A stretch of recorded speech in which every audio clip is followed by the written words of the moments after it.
Hello and welcome to Quartzlight, your car brochure channel. In today's 1000 subscribers special, we're going to take a look at the Morris Minor 1000.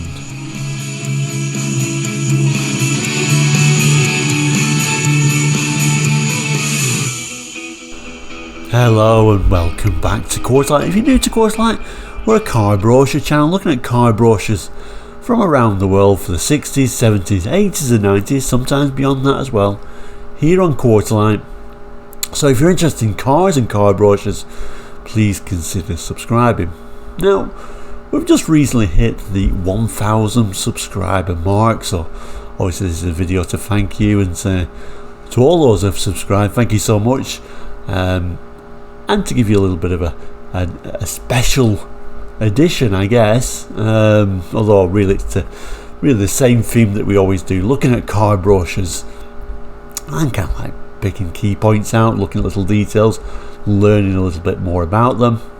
Today's brochure is the Morris Minor 1000, and I asked you guys a few days ago what video should I do for the 1000 subscriber edition, because I really didn't know what to do for 1000 subscribers, and the most people said do the Morris Minor 1000 because it says 1000 on it, so that's the brochure we're doing today. So without further ado, let's have a look at today's brochure. And here is today's brochure. What a lovely little brochure it is, really nice condition. This particular one is dated May 1967. And you'll notice with these 60s brochures, and people who've been watching my channel for a while, you know, the 60s brochures, instead of being a normal sort of brochure you think of, like a book style, these are mostly more of a poster style that open into a big sheet, and we'll look at that in a moment. But like some of the viewers said, an apt edition, this one, you know, it's a Minor 1000, so good for the 1000 subscribers special, like a few people pointed out. Now, what can we say about the Morris Minor? I kind of always think of the Morris Minor having three main editions. The early ones, the low lights, the series MM, look different at the front, and as it suggests, a lower light position from down here. The original sketch. And then later on we had the Series 2s, which you kind of like, I always think of the later ones having a split windscreen and sort of the clap hand wipers on. And then these, the 1000 series, so named because he had a 948cc engine, and by this stage we've lost the split screen, haven't we? We've got more of a conventional, more modern windscreen on there. Although, having said that, this is later still. This is when we've got a 1098cc engine in them, but they were still referred to as the Morris Minor 1000, as we see here. And I guess they couldn't really call it the Morris 1100, could they? Because that wouldn't work at all. So they kept the Morris Minor 1000 name. Although I always remember my dad actually always used to call these, he didn't say, oh, there's a Morris Minor 1000, he used to always say, oh look, there's a Moggy Fow. I don't know if anyone's heard of that before or not, but I'll throw that in there because it always reminds me of my dad saying that. The other thing this actually reminds me of, the street next to where I used to live, they had a white Morris Minor 1000, and that would have been in the 70s, and I always remember it really stood out next to all the other 70s cars because by that stage it looked very old-fashioned. And you know, my dad used to say, oh look what good condition, how well they last, fantastic condition it was in. Although thinking about it, that was the 70s, so it was probably only 10 years old by then anyway, but I guess it looks so old even then. The Morris Minor ran from 1948, remember, so a very elderly design, all the way till 1971. But thinking back, I kind of sad they kind of like ended production in 71. I think they could have gone for another 10 years or so. And personally, if you think about things like a Volkswagen Beetle, I don't see why these couldn't have ran for a bit longer. I'm sure there would have been plenty of people still interested in them, although by sort of like the mid-60s certainly sales were starting to drop off. This particular brochure shows the 3 versions that were available: the saloon, the convertible version, and also the traveller, the one with all the wood on there as well. Kind of like starting to waffle a little bit. I have to say though, of course, this was designed under the leadership of Alec Izagonis, of course. But like I say, I'm kind of like waffling a bit. We need to move on. Let's open the brochure up. And there we go. I've opened the brochure up, and it really is a nice brochure how it opens up. We'll certainly zoom in on certain little aspects of this pictures, because there's really some interesting little facts within it, and typically 60s wording in there as well. I suppose before we go any further, I should point out, when I say there's 3 versions, that's only in my mind. When I'm talking about the MM and the split screen and then the 1000, there were so many different variations and evolutions through its history. Really, we couldn't go into all that. It would be over an hour long, this particular brochure review, so I'm sure we'll come back and look at the different variations throughout its lifetime at some point, because it is an interesting story, certainly. But let's pick certain little pictures out and little text and learn a bit more about these wonderful cars. The text reads, "Never before has a motor car captured the imagination of the motoring world so completely." The explanation? It's in the constant quality of construction and finish, in the attention to detail. The deep, well-upholstered seats have been redesigned to give lasting comfort. The carpets are snug and well-fitting.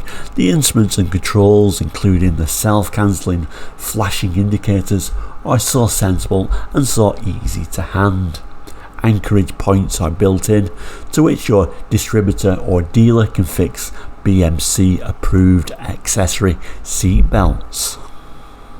And the text for these main pictures, first of all, it starts talking about the Tourer, and that's what the convertible was referred to as. It tells us, summer or winter, you'll find the Minor 1000 Tourer an ideal car. You can enjoy invigorating motoring in summer, or you can raise the hood to keep out the worst of winter's rigours. But for larger loads at holiday time, when going on camping expedition, or as required by the travelling salesman, here is the wonderful, spacious Minor 1000 Traveller. And like I say, what a wonderful little drawing that is. And then we get these little headings under various different little images, which we'll try to look at as many as possible. The first one's called Big Car Performance. First of all, talking about this little image with emergency on it. Hydraulically operated brakes put tremendous stopping power beneath your right foot. Not only is it one of the liveliest, the Minor 1000 is one of the safest cars on the road. And then we get this really lovely little image here of the 1098cc engine, which is rather nice. Overhead valves, aluminium alloy pistons, 3-bearing crankshaft, SU carburetor, and advanced manifold design ensure maximum miles per gallon. Big car roominess next. It says you can take all your suitcases away on holiday. The spur wheel is underneath, leaving 7 cubic feet of luggage space. And like it says, this sort of like split design where you had the spur wheel underneath there, which I kind of like. I think is nicer than sticking it underneath the car itself, and getting all the nastiness of it. So not a bad design, although obviously it limits the boot space. And at the bottom here, front and rear doors swing wide open and stay open until you close them. No need to manoeuvre yourself into a Minor. Just slide in, sit back and relax. Next is Big Car Driving Ease. And you can see, this is 60s, you fold your seat back, so it was a nice feature back then. In 2 quick movements, the rear seat folds flat, giving ample room for carrying anything from full camping equipment to loads of merchandise of every shape and kind. And at the bottom here, a lovely look at the dashboard, and of course that centre speedo, slender pillars and one-piece curved windscreen afford the panoramic view so essential for safety, especially on corners and in traffic. There's safety too in a sensibly grouping of the instruments in the panel, and of course they're mentioning that big windscreen because previously of course it had been a split screen. Big car features next. Broad shoulders and long legs were the starting point for this incredibly roomy interior design. Relax in posture correct seats emerge refreshed after even the longest cross-country journeys. And it's really rather nice little drawing, but I think all the drawings are really nice in this particular edition, and you can see what fantastic condition this particular one is for 1967. It says here, there's no space wasted. Beneath the rear window you'll find very useful shelf for extra parcels.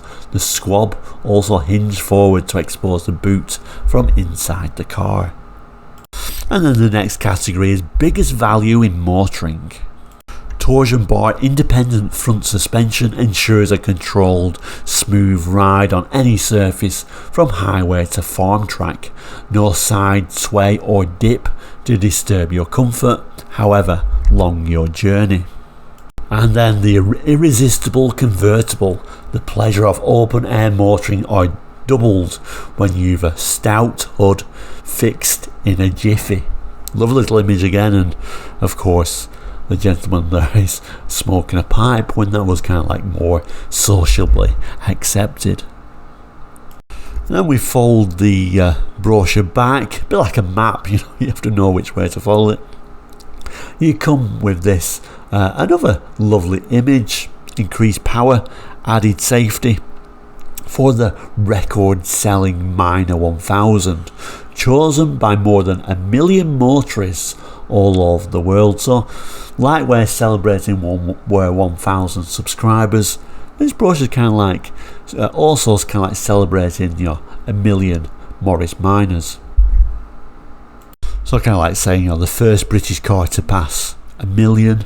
Although saying celebrating this brochure, in reality I think it was around about 1960 when they actually surpassed that 1 million units. And of course you had the million Minor, kind of like a limited edition version, and I think they only sold around about 350 of them, and there were 2-door Minor saloons. There must have been 350 dealerships at the time, because basically every dealership got one of them. And if you remember, the colour more than anything is what made it distinctive. It was kind of like a lilac paintwork with a leather interior, so they were interesting models. But like I say, quite some time later, what we're up to 67, another 7 years, they're still talking about 1 million Minors. So that was certainly a point of celebration for Morris. Let's look at some of this text and some of these unusual images.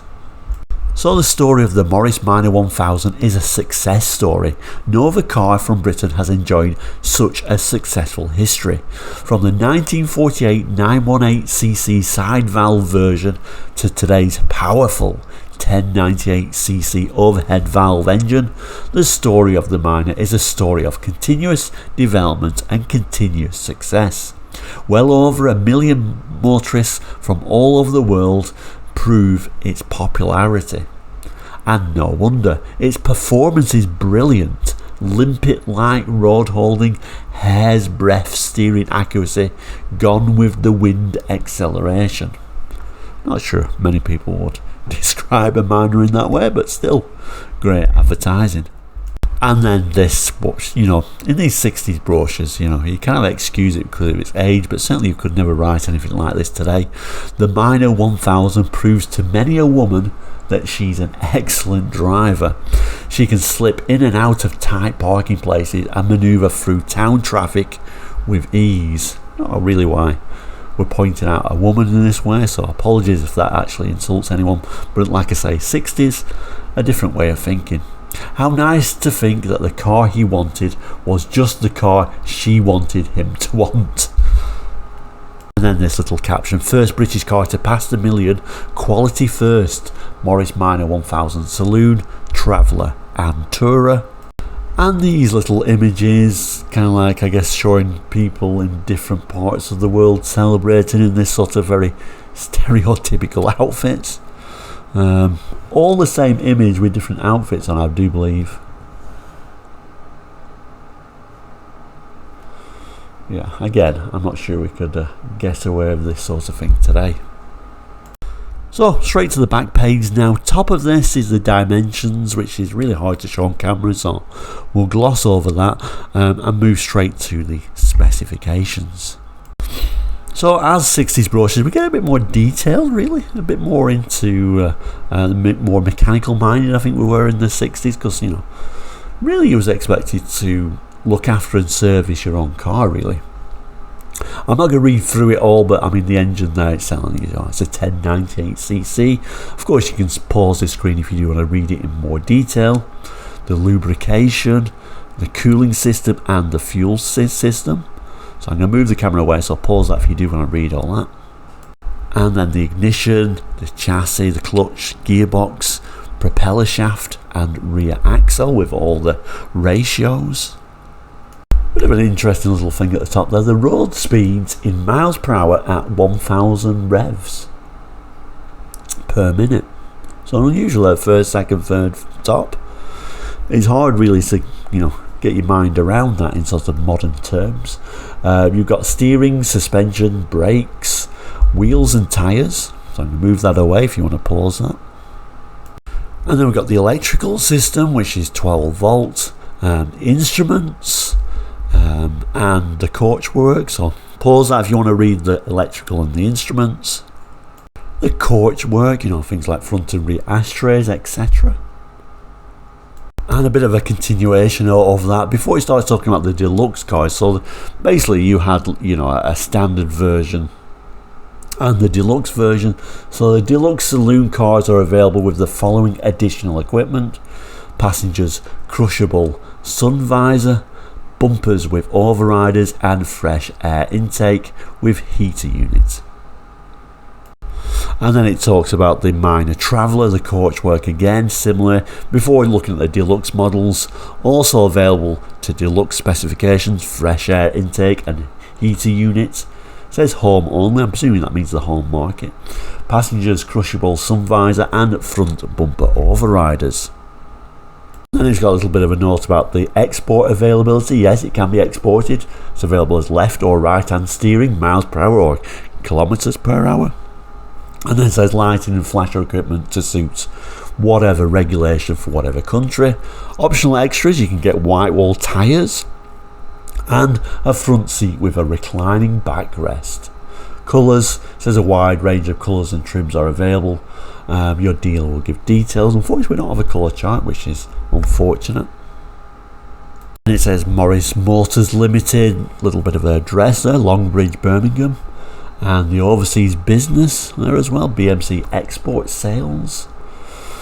And then the lithographed by Newfield Press Limited, Cowley, Oxford, England, and the little date there, 567, which is referring to May 1967. The publication number for this particular one is actually right in the opposite corner, 237/B. Got this rather nice little ribbon on the bottom there, the BMC badge on the British Motor Corporation Limited. So there we go, the Morris Minor 1000. Thank you for the people that suggested that. I think it was a suitable brochure to talk about on this 1000 subscriber special edition. Once again, thank you for everyone who's watched and particularly subscribed to actually reach that number of 1000. I didn't think I'd ever get there at one time, but here we are, over 1000 subscribers now. So thank you so much for everyone who is always there watching, always commenting, always giving great inputs and ideas. I do really appreciate those people very much. But if you've not already subscribed, please do so. It's very easy to do, and like. We've now also got things like you can become a channel member if you want, so look out for that if that's what you're interested in. But like I say, if you don't want to spend any money, just subscribe and watch. It costs absolutely nothing. So, shall I say thank you again? Yes, I will say thank you again, because I am very pleased to be at this position today. But many more episodes to come, so please look out for those. But for now, we'll say take care and goodbye.